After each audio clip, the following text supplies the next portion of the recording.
अस्सलाम वालेकुम। मैं उम्मीद करता हूँ आप खैरियत से होंगे। हम लोगों ने लेक्चर सीरीज़ का आगाज़ किया हुआ है जिसके अंदर हम लोग लॉ ऑफ टॉट को डिस्कस कर रहे हैं। रॉन्ग्स आर नॉट टॉट, वो कौन से रॉन्ग हैं जो कि टॉट नहीं हैं। एक्सक्लूसिवली क्रिमिनल रॉन्ग डिस्कस कर लिया है, ब्रीच ऑफ कॉन्ट्रैक्ट डिस्कस कर लिया है। आज की वीडियो के अंदर हम लोग डिस्कस करने जा रहे हैं ब्रीच ऑफ ट्रस्ट।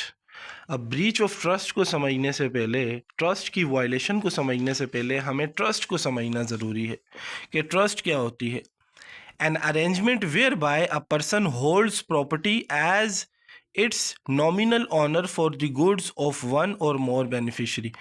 ये एक अरेंजमेंट का नाम है जिसके अंदर एक बंदा प्रॉपर्टी को होल्ड करता है ताकि उसका जो नॉमिनल ऑनर है उसको वो प्रॉपर्टी पहुंचा दी जाए, ठीक है, और उसके जो बेनिफिशरी हैं उससे फ़ायदा उठा सकें।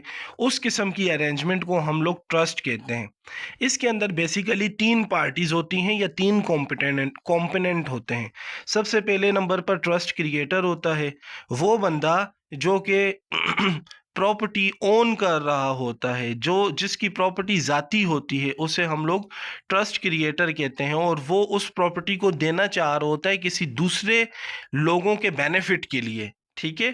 तो उस बंदे को हम लोग ट्रस्ट क्रिएटर कहते हैं। अब ट्रस्टी क्या होता है?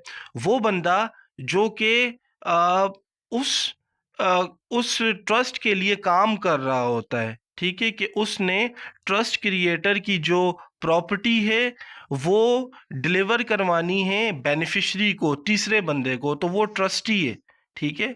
अब बेनिफिशरी क्या होता है? जो कि उस प्रॉपर्टी से फ़ायदा उठाएगा, ठीक है। दोबारा मैं रिपीट करता हूँ, ट्रस्ट क्रिएटर वो बंदा है जिसने ट्रस्ट को क्रिएट किया है, यानी इसके पास प्रॉपर्टी है, ये ऑनर है, इसने दिया है इसको, ये ट्रस्टी है, ठीक है, ये इसके लिए काम कर रहा है, वर्किंग कर रहा है। अब इसने देनी किसको है ये प्रॉपर्टी? बेनिफिशरी को, यानी कि फ़ायदा इसको होना है, ठीक है। मिसाल के तौर पर मैं आपको ऐसे समझाता हूँ। ट्रस्ट क्रिएटर वो है जिसकी ज़मीन है, इसकी ज़मीन है। अब इसने ये ज़मीन दी है ट्रस्टी को, ठीक है, ट्रस्टी को दी है, और ट्रस्टी जो है इसके लिए काम करेगा। इसके लिए काम क्या करेगा? इस ज़मीन को, इस पीस ऑफ लैंड को बेनिफिशरी तक पहुंचाएगा जिसको ये पहुंचानी है, ठीक है। तो ये आपके पास ट्रस्ट होता है। अब ब्रीच ऑफ ट्रस्ट का मतलब क्या है? ट्रस्ट को तोड़ देना। अब ये ट्रस्ट कौन तोड़ेगा? ट्रस्टी तोड़ेगा। उसकी रीज़न क्या है? ट्रस्टी ही रिस्पॉन्सिबल है ट्रस्ट क्रिएटर से लेकर जो है बेनिफिशरी को पहुंचाने तक, ठीक है। तो क्या कहता है? An act of a trustee that violates the trust duties और the terms of trust are known as breach of trust.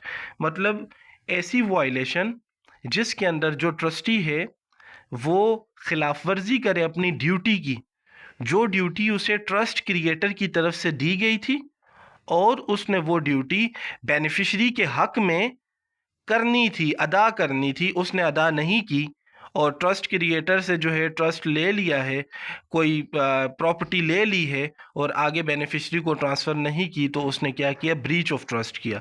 तो कहता है ब्रीच ऑफ ट्रस्ट को भी हम लोग जो है टॉट के अंदर कंसिडर नहीं करते। अगर ब्रीच ऑफ ट्रस्ट होता है तो इसके अंदर भी डैमेजेस क्लेम नहीं किए जा सकते, मॉनेटरी डैमेजेस क्लेम नहीं किए जा सकते। क्यों? It is a merely equitable wrongs and not a taught, and it is based on fiduciary relationship.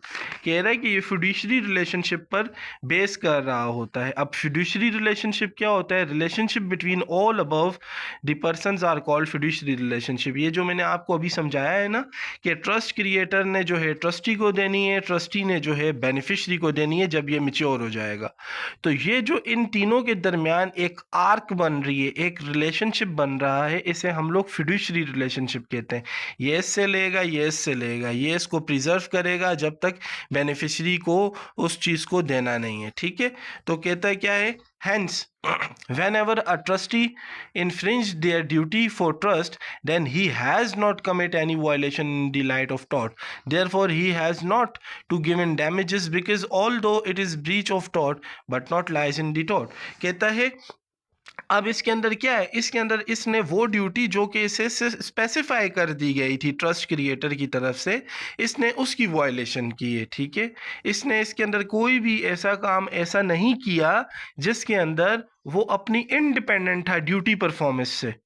ठीक है, टॉर्ट के अंदर तो हम लोग क्लेम ही ऐसी चीज़ को कर रहे होते हैं जिसके अंदर किसी बंदे का प्राइवेट यानी कि ज़ाती राइट जो है इन्फ्रिंज हुआ हो और वो इंडिपेंडेंट हो किसी भी डीलिंग से, सही है, बाज़ाब्ता तौर पर हुआ हो, तो उसके अंदर हम लोग टॉर्ट क्लेम करते हैं और उसके रिटर्न के अंदर मुआवजा दिया जाता है मॉनेटरी की फॉर्म में। इधर तो ऐसा कुछ है ही नहीं, इधर तो जो ट्रस्टी की ड्यूटीज़ हैं वो ट्रस्ट क्रिएटर ने असाइन की हैं। तो इसके अंदर जो है ये प्रॉपर जो है इसका स्पेसिफिक रिलीफ एक्ट के तहत जो है इसका सूट क्रिएट होगा। ठीक है, ना कि टॉर्ट के नीचे इसको क्लेम किया जाएगा। उम्मीद करता हूँ आपको वीडियो पसंद आई होगी। नेक्स्ट वीडियो के अंदर फेलोनियस टॉर्ट को डिस्कस करेंगे क्या होते हैं।